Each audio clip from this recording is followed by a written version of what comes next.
A Primeira Guerra Mundial foi um dos conflitos mais brutais da história, com mais de 40 milhões de mortos entre soldados e civis. Mas, além do sangue derramado nos campos de batalha, as trincheiras escondiam um outro tipo de sofrimento: fome, doenças, ataques de gás e uma rotina que era um verdadeiro pesadelo. Você já se perguntou como era ser um soldado de trincheira naquela época? Como eles sobreviviam às condições mais extremas que um ser humano pode enfrentar? Hoje, vamos mergulhar na vida nas trincheiras da Primeira Guerra Mundial, explorando as dificuldades, os horrores e os momentos de humanidade em um dos períodos mais sombrios da história. Se você gosta de explorar curiosidades históricas e aprender mais sobre os eventos que moldaram o mundo, inscreva-se no Fatos Aleatórios e ative as notificações. Agora, aperte os cintos e prepare-se para uma viagem ao passado, direto para o coração das trincheiras. De outubro de 1914 a março de 1918, a Primeira Guerra Mundial foi marcada por uma guerra estática nas trincheiras. Essas estruturas eram cavadas em zigue-zague para evitar que explosões percorressem todo o comprimento e proteger os soldados de ataques diretos. As trincheiras eram divididas em camadas. Linhas de frente, onde os combates aconteciam.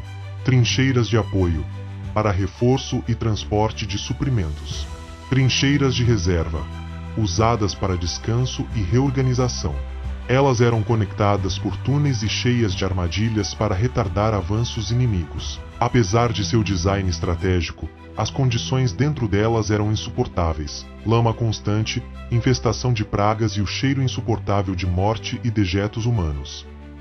Pé de trincheira, um inimigo invisível.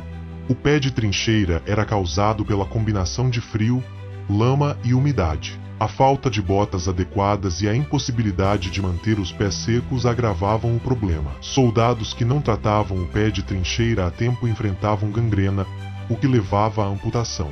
Durante a guerra, cerca de 75 mil soldados britânicos foram afetados. Além das inspeções diárias, os soldados aplicavam óleo de baleia nos pés como medida preventiva. As condições eram tão severas que, mesmo hoje, há casos semelhantes em eventos com clima extremo e lama, como em festivais de música. A vida nas trincheiras era marcada por doenças. As principais ameaças incluíam febre das trincheiras, causada por bactérias transmitidas por piolhos, provocando febre alta, dores de cabeça e calafrios. Tifo, também disseminado pelos piolhos.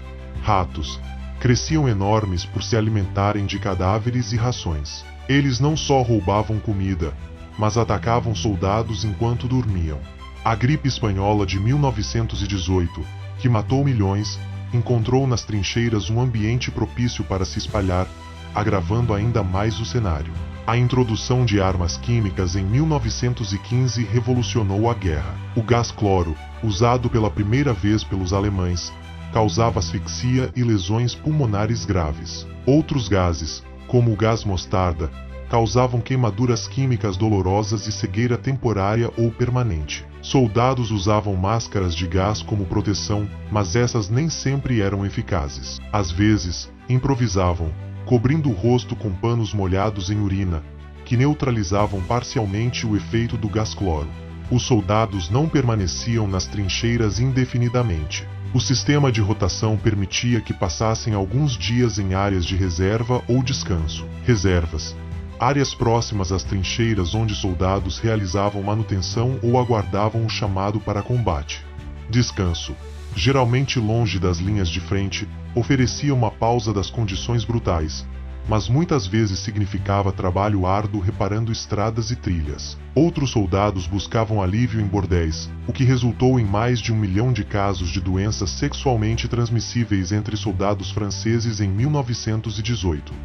O termo choque de granada surgiu para descrever os efeitos psicológicos da guerra. Soldados enfrentavam sintomas como paralisia, tremores, insônia e ataques de pânico. Na época, as autoridades não compreendiam o transtorno e, frequentemente, consideravam os sintomas como covardia ou fraqueza moral. Entre 1914 e 1918, centenas de soldados foram executados por deserção ou desobediência, muitos deles sofrendo de transtorno de estresse pós-traumático. Apenas décadas depois, a condição passou a ser reconhecida e tratada como um efeito legítimo do combate. Alimentação nas trincheiras.